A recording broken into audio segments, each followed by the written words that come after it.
Hi everyone, कैसे जा रहे हैं? तो आज हम अपनी लीड कोड की सीरीज का एक और न्यू क्वेश्चन करने जा रहे हैं और आज का हमारा क्वेश्चन है robot return to the origin, जो कि एक इजी लेवल क्वेश्चन है और काफ़ी फेमस क्वेश्चन है लीड कोड पे। तो जल्दी से क्वेश्चन रीड कर लेते हैं कि क्या है आज का।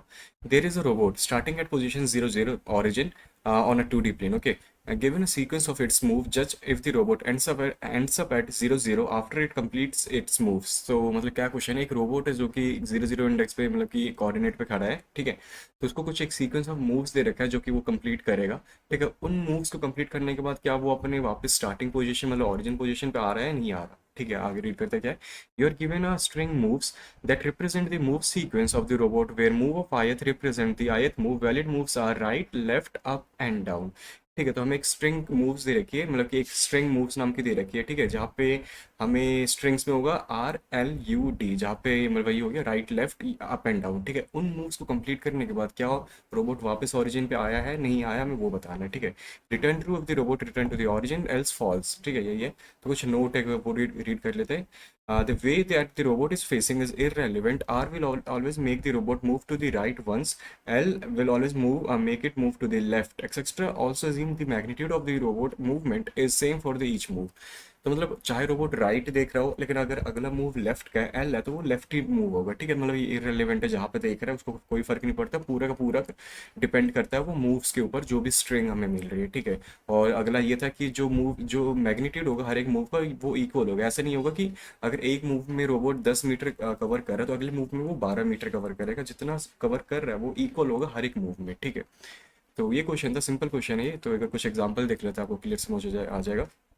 ठीक ठीक है, एग्जांपल वन, जैसे मूव्स दे रखा है UD, अप डाउन, ठीक है। तो मतलब अप डाउन, अब ऊपर जाएगा एक स्टेप नीचे आएगा, राइट। तो ये अपनी जगह पे वापस आ गया ना 00 पे, तो ये ट्रू है यहाँ पे। अगला एग्जांपल क्या है, LL, लेफ्ट लेफ्ट, एक अभी ओरिजिन पोजीशन पे, ठीक है, लेफ्ट गया, ठीक है। अब यहाँ पे इसका पोजीशन एंड हो गया, मूव खत्म हो गई है ना। तो यहाँ पे क्या, ये ओरिजिन पोजीशन है और ये एंडिंग पोजीशन है, दोनों ही अनइक्वल है, तो यहाँ पे फॉल्स रिटर्न कर दिया, ठीक है। तो तो यही था, मतलब यही क्वेश्चन है। ये कुछ कंस्ट्रेंट है कि जहाँ पे मूव के कैरेक्टर UD LN RE होंगे, मूव्स की मतलब की जो रेंज है, मूव्स की जो लेंथ है वो इस रेंज के बीच में रहेगा, ठीक है। तो होप कर रहा हूँ आपको क्वेश्चन तो समझ आ गया होगा। चलो क्वेश्चन करते हैं अब।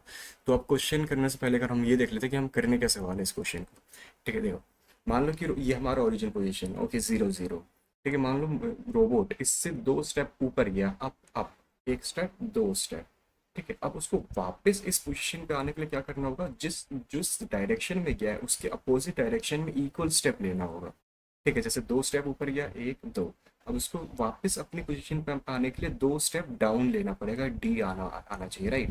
तो 1 2 डाउन आ गया, 2 स्टेप, तो अपने ओरिजिन पोजीशन पे आ गया। वैसे ही अगर रोबोट राइट जा रहा है, 2 स्टेप, एक दो, अब उसको वापस अपनी पोजीशन पे आने के लिए राइट का अपोजिट, सेम राइट का अपोजिट मूव करना होगा, और सेम स्टेप जितने वो राइट में गया है, मतलब लेफ्ट में जाना होगा उसको 2 स्टेप, एक दो, ठीक है। तो उससे हम ये कह सकते हैं, अगर कोई भी चीज अपनी एक डायरेक्शन में जा रही है, उसको वापस सेम पोजीशन पे आने के लिए उसको इक्वली डिस्टेंस कवर करना होगा अपोजिट डायरेक्शन में, ठीक है। जैसा अगर वही सेम हो गया ना, रोबोट अगर एक स्टेप ऊपर जा रहा है, उसको वापस अपनी पोजीशन पे आने के लिए एक स्टेप नीचे आना होगा। तो इससे हम ये कह सकते हैं, कंक्लूजन इससे ये निकल रहा है, अगर आपके 4 स्टेप है स्ट्रिंग के अंदर हमारे, तो डाउन के भी 4 कैरेक्टर होने चाहिए, ठीक है। अगर अप के 4 है तो डाउन के 4 होना चाहिए, अगर राइट के 2 है तो लेफ्ट के भी 2 होना चाहिए। मतलब जो अपोजिट जो डायरेक्शन है उनके इक्वल नंबर होने चाहिए। अगर राइट के एक है तो लेफ्ट का एक होना चाहिए, अप का 2 है तो डाउन का दो होना चाहिए, राइट। तो इससे हमें पता चल गया कैसे करने वाले हैं कि हम काउंट मेजर करेंगे। तो उससे हम ये, अब देखो, अब फर्स्ट अप्रोच क्या हो सकती है, हम चार वेरिएबल क्रिएट कर लेते हैं, अप के लिए, डाउन के लिए, लेफ्ट के लिए, राइट के लिए, ठीक है। चारों को इंक्रीज कर लेंगे, जो भी आएगा अप डाउन राइट लेफ्ट, ठीक है, आइटरेट करके इंक्रीज करेंगे। लास्ट में हम ये चेक कर लेंगे कि up equals to down, right equals to left. अगर वो दोनों सेम है तो हम कह सकते हैं कि रोबोट वापस अपनी पोजीशन पे आ गया, क्योंकि वो जितने स्टेप एक डायरेक्शन में चला है उसके अपोजिट वो उस डायरेक्शन में भी चला है, तो हम कह सकते हैं। लेकिन इसमें 4 वेरिएबल क्रिएट करना होगा, ठीक है। और क्या बेटर अप्रोच हो सकता है, हम उसमें 2 वेरिएबल से भी कर सकते हैं। कैसे, 2 वेरिएबल हम क्रिएट कर लेते हैं, एक हॉरिजॉन्टल एक वर्टिकल नाम से, ठीक है। अगर वो अप जा रहे हैं तो हम वर्टिकल को प्लस कर देंगे एक स्टेप, और अगर डाउन आ रहा है तो हम वर्टिकल को माइनस कर देंगे, और वर्टिकल और हॉरिजॉन्टल को हम इनिशियलाइज कर देंगे 0 से, ठीक है। और एंड में हम ये चेक कर लेंगे कि वर्टिकल और हॉरिजॉन्टल दोनों 0 होने चाहिए जो हमने इनिशियलाइज किया था, क्योंकि हम यही कह रहे हैं ना, जितना एक डायरेक्शन में ऊपर जा रहा है उसको सेम अपोजिट डायरेक्शन में नीचे, अपोजिट डायरेक्शन में आना पड़ेगा जितने स्टेप एक डायरेक्शन में जा रहे हैं। तो हमने जीरो इनिशियलाइज कर रखा था वर्टिकल और हॉरिजॉन्टल को, तो लास्ट में भी जीरो होनी चाहिए पूरा आइट्रेशन के बाद, जबकि हम अप में प्लस कर रहे हैं, डाउन में माइनस कर रहे हैं, राइट में प्लस कर रहे हैं, लेफ्ट में माइनस कर रहे हैं। ठीक है, तो होप कर रहा हूँ कि तो अप्रोच समझ आ गई होगी, है ना, हमने कैसे सोचा वो भी समझ आ गया होगा। तो अब करके देखते हैं इसको कॉटलिन में। ठीक है, तो हम दो वेरिएबल क्रिएट कर रहे हैं, इसमें दो वेरिएबल क्रिएट कर लेते हैं। वार हॉरिजॉन्टल काउंट, ठीक है, जीरो कर लेते हैं इसको। वार वर्टिकल काउंट, इसको जीरो कर लेते हैं। दो वेरिएबल क्रिएट कर लिए। अब हमें क्या करना है, अब हमें जो मूव्स की स्ट्रिंग है उसको हर एक कैरेक्टर के थ्रू आइटरेट करना है, राइट। मैं लिख के दिखाता हूँ आपको। तो for character in string, string कौन सी है हमारे पास, मूव्स।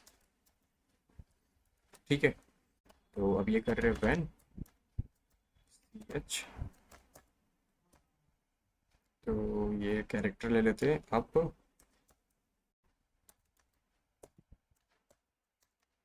Down, right, left. ठीक है, अब देखते हैं।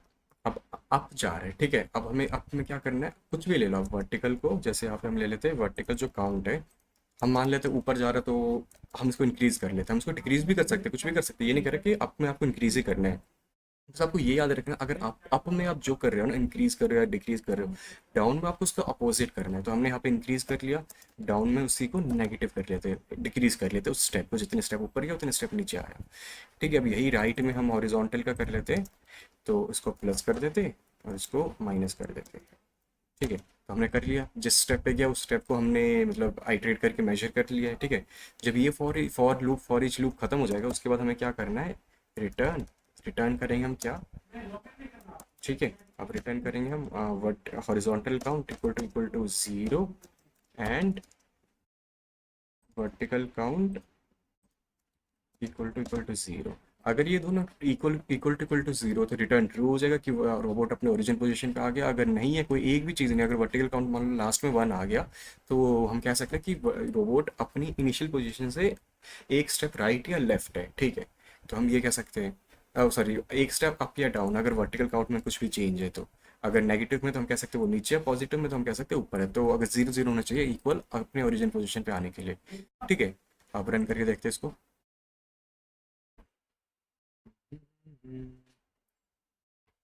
ठीक है, ये हो गया, एक्स सबमिट कर लेते हैं इसको।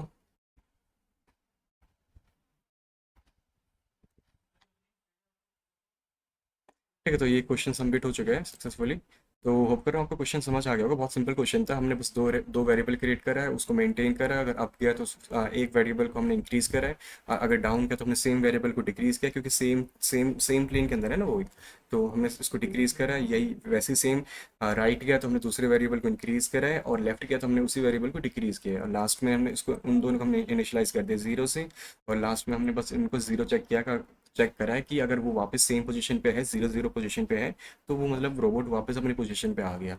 हमने कैसे उस अप्रोच तक गए वो भी हमने डिस्कस कर लिया। ठीक है, होप कर रहा हूँ आपको ये क्वेश्चन समझ आया होगा। ठीक है, ऐसे क्वेश्चन कॉटलिन में और देखने के लिए आप वीडियो को लाइक कर सकते हैं, सब्सक्राइब कर सकते हैं, शेयर कर सकते हैं अपने दोस्तों से। अगर कोई रिकमेंडेशन है, कोई सजेशन है, तो आप उसको कमेंट डाउन कर सकते हैं। ठीक है, तो मिलते हैं जब तक अगली वीडियो में। Bye bye guys, take care.